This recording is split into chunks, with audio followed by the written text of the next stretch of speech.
Salamu alaikum warahmatullahi wabarakatuh. Sunana Amir.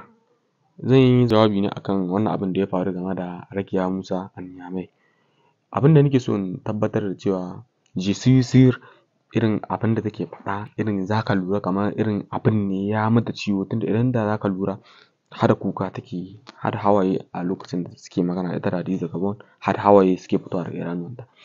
To ina da yaƙinin cewa paske irin kamar abin da ya faru ne, abin yana ji mata ciwo ne kuma tana son abin.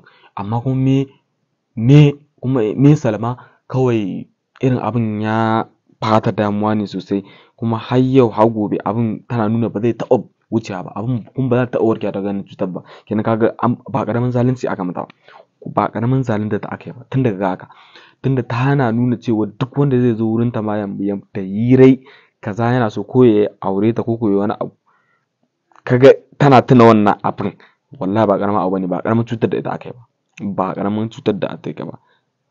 Amma ji ina kawai abin da nake so solution, même si solution kawai in ba réfléchir kawai a je a yi magance wannan matsalar. 'Yan uwanta, ku 'yan uwanta mazauna garinta Niamey, zamarma 'yan uwanta, ina so ku jawo 'yarku ga jikinku,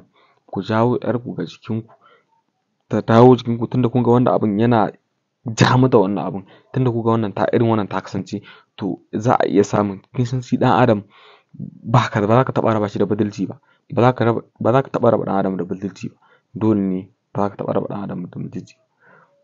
Shawarar da nake badawa, a dawo a jawo ta ga jiki, a raba ta da inda abin da take so, a ba ta shawarwari